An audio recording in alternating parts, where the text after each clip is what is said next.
Hello दोस्तों, मैं संदीप सिंह सिकरवार आपके सामने एक नए टॉपिक के साथ। टॉपिक है ब्रह्मांड। आज हम ब्रह्मांड के बारे में जानेंगे। आखिर ये ब्रह्मांड होता क्या है, इसे परिभाषित कैसे किया जाए। तो हम परिभाषित करेंगे असीम और अनंत अंतरिक्ष, जिसका अभी तक और छोर ज्ञात नहीं हो पाया है, जिसके अंतर्गत हजारों लाखों करोड़ों आकाशगंगाएं विचरण कर रही हों, वह ब्रह्मांड कहलाता है। या हम कहें अस्तित्वमान द्रव्य या पदार्थ और ऊर्जा के सम्मिलित रूप को ब्रह्मांड कहते हैं। अगर हम बात करें कि सबसे पहले इसका अध्ययन किसने किया या ब्रह्मांड के बारे में हम लोगों को या हम आपको किसने अवगत कराया, तो उस व्यक्ति का नाम है क्लॉडियस टॉलेमी। क्लॉडियस टॉलेमी एक यूनान और मिस्र खगोल शास्त्री है। चूँकि यूनान और मिस्र डेजर्ट एरिया से संबंध रखते हैं, तो जिससे हमें पता चलता है कि वहाँ पर मानसून की दशाएं न होने के कारण मौसम साफ रहता है, आसमान साफ रहता है। वहाँ पर ब्रह्मांड के बारे में सबसे पहले किसी व्यक्ति ने अध्ययन किया होगा। वह व्यक्ति क्लॉडियस टॉलेमी 140 ईस्वी में ब्रह्मांड का अध्ययन कर रहा होता है और एक नया सिद्धांत प्रतिपादित कर रहा होता है। वो सिद्धांत है भूकेंद्रीय सिद्धांत। क्लॉडियस टॉलेमी का मानना था कि पृथ्वी स्थिर है तथा सूर्य सहित अन्य ग्रह, उपग्रह, चंद्रमा आदि पृथ्वी का चक्कर लगा रहे हैं। चूँकि यह सिद्धांत वर्तमान सापेक्ष में अगर देखा जाए, परिप्रेक्ष्य में अगर देखा जाए, तो ये सटीक नहीं बैठता। चूँकि यह 140 ईस्वी के समय की बात है, तो उस समय यह क्रांतिकारी परिवर्तन था। क्लॉडियस टॉलेमी के बाद अगर हम बात करें, तो इस सीढ़ी पर पैर रखकर आगे एक व्यक्ति आया, जिसने क्लॉडियस टॉलेमी के सिद्धांत को गहनता से अध्ययन किया। और क्लॉडियस टॉलेमी के सिद्धांत को सीढ़ी बनाकर जो आगे व्यक्ति आया, वो था पोलैंड का निवासी निकोलस कोपरनिकस। इस व्यक्ति ने एक नया सिद्धांत प्रतिपादित किया।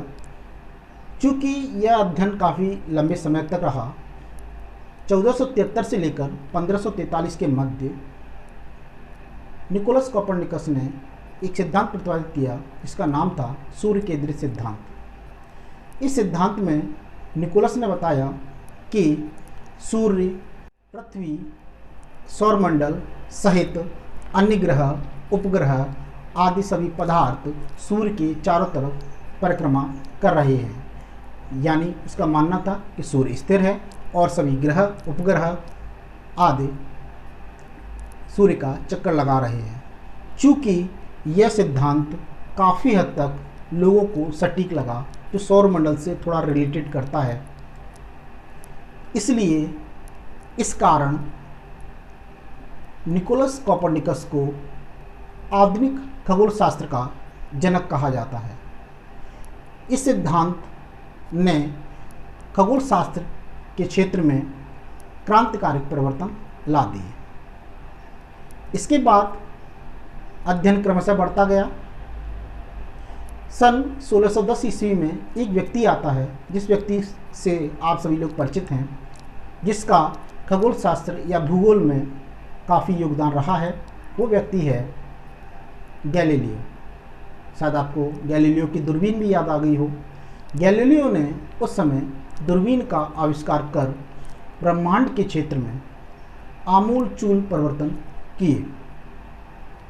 दूरबीन से लोगों को ब्रह्मांड के बारे में जानकारी के साथ, तर्क के साथ देने में गैलीलियो सफल रहा। इसके बाद सन 1600 ईस्वी में एक नए खगोल शास्त्री का पदार्पण होता है। उसका नाम है सर जोहानसन केपलर। इस खगोल शास्त्री ने खगोल शास्त्र के क्षेत्र में एक नई उपलब्धि हासिल की। वो ये थी कि इन्होंने ग्रही कक्षाओं के नियमों की खोज की। ग्रही कक्षाओं से तात्पर्य यहाँ पर जिस प्रकार सूर्य के चारों तरफ जो ग्रह हैं एक समान पथ पर चक्कर लगा रहे हैं, वही पथ उस ग्रह की कक्षा कहलाता है। यही कारण था कि यह तत्कालीन समय में एक बड़ी उपलब्धि थी।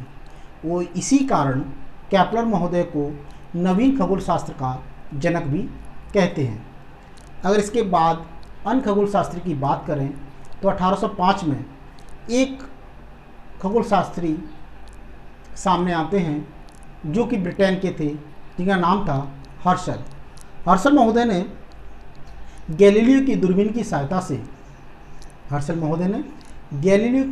सहायता से आकाश गंगा के बारे में स्पष्ट जानकारी हमको दी। अगर बात करें जिस आकाश गंगा जिसकी हम बात करते हैं, हमारी आकाश गंगा जिसका नाम दुग्ध मेखला या मंदाकिनी है, उसकी स्पष्ट तस्वीर से यदि हमको अवगत कराया तो वो थे हर्शल महोदय। हर्शल महोदय ने अवगत कराया कि सूर्य मंदाकिनी के एक किनारे पर अवस्थित है।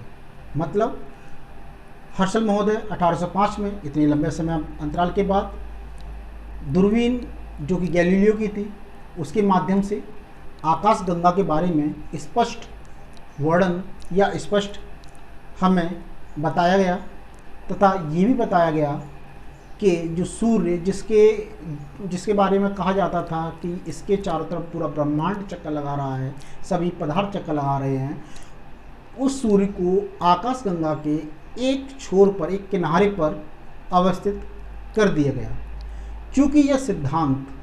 चूँकि यह बातें या सिद्धांत जो कि हर्शल महोदय ने हमारे सामने बताई, वो वर्तमान समय में काफ़ी उपलब्धि वाली बातें थी। इसके अंतर्गत ही हर्शल महोदय ने हमको बताया कि सूर्य आकाशगंगा के एक छोर पर अवस्थित है या स्थित है। इसी कारण सूर्य को ब्रह्मांड के केंद्र में होने का जो गौरव प्राप्त था वो खत्म हो जाता है। तत्पश्चात एक और महोदय आते हैं जिनका नाम एडविन हब्बल है। इन्होंने ही हमें दिखाई देने वाले ब्रह्मांड, दृश्य पथ ब्रह्मांड या दिखाई देने वाले, जहाँ तक हमारी दृष्टि आती है, उस ब्रह्मांड के व्यास के बारे में हमें बताया। वो व्यास था 250 करोड़ या 250 करोड़ प्रकाश वर्ष। ये हब्बल महोदय ही थे जिन्होंने हमें बताया कि आकाश गंगाओं के मध्य की दूरी धीरे धीरे बढ़ती जा रही है। जिस प्रकार ये दूरी बढ़ती जा रही है, उतनी ही तेज़ी से इनकी स्पीड भी या उनकी बढ़ने की गति भी बढ़ती जा रही है। और उन्होंने बताया कि एक निश्चित अवधि में ये ब्रह्मांड महाक्रंच के रूप में या ब्लैक होल के रूप में नष्ट हो जाएगा। अब ये ब्रह्मांड नष्ट कैसे होगा महाक्रंच और ब्लैक होल के रूप में, इसकी वीडियो में आगे बताऊंगा, लेकिन संक्षिप्त में बताना चाहूँगा। जब ये महाक्रंच होगा तो सारा पदार्थ एक क्रंच के रूप में सिकुड़ जाएगा और एक बिंदु मात्र हो जाएगा, जो कि बिग बैंग थ्योरी में महाविस्फोट सिद्धांत में हम आगे पढ़ेंगे। ब्लैक होल एक टॉपिक में अलग से बनाऊंगा, क्योंकि मैं यहाँ आपको बता दूं, जब प्रकाश क्रंच होता है तो बीच का जो स्पेस होता है, मतलब एक स्पेस एरिया बनता है जहाँ पर जिसकी ग्रेविटी इतनी तेज होती है कि प्रकाश भी वापस लौट नहीं पाता, इसलिए उसे ब्लैक होल कहते हैं। इनका वीडियो में विस्तार से बनाऊंगा तो उधर समझेंगे। तो इस प्रकार देखते हैं कि ब्रह्मांड के बारे में कई सिद्धांत हमारे सामने आते हैं। ब्रह्मांड की उत्पत्ति के बारे में कई सिद्धांत हमारे सामने आते हैं। उन सिद्धांतों को अगर हम संक्षिप्त रूप से या मुख्य रूप से अगर बात करें तो 4 सिद्धांत हैं। वो सिद्धांत आपको स्क्रीन पर दिखेंगे। वो सिद्धांत हैं, सबसे पहले सिद्धांत है महाविस्फोट सिद्धांत, जिसे हम बिग बैंग थ्योरी के नाम से जानते हैं, जिसका प्रतिपादन अगर हम बात करें तो एब जॉर्ज लेमेंतियर। दूसरा सिद्धांत स्फीति सिद्धांत, जिसे एलन गुथ ने किया। या तीसरा सिद्धांत की बात करें तो साम्यावस्था सिद्धांत या सतत सृष्टि सिद्धांत या स्थिर अवस्था सिद्धांत या संकल्पना, जो कि थॉमस गॉल्ड और हरमन बांडी ने किया था। इसके बाद अगर बात करें चौथा सिद्धांत दोलन सिद्धांत जिसे एलन संडेजा ने प्रतिपादन किया। अगले वीडियो में मैं आपको महाविस्फोट सिद्धांत जिसे बिग बैंग थ्योरी कहते हैं, जो कि एफ जॉर्ज लेमेंटियर ने प्रतिपादित की, उसके बारे में सविस्तार समझाऊंगा। हेलो दोस्तों, यह मेरा पहला वीडियो था। इस वीडियो में मैंने आपको ब्रह्मांड के बारे में बताने का प्रयास किया, क्योंकि ब्रह्मांड एक ऐसा टॉपिक है जिसका अध्ययन पर ही काफ़ी सारी किताबें लिखी गई हैं, तो मैं पूरा अध्ययन नहीं कर सकता।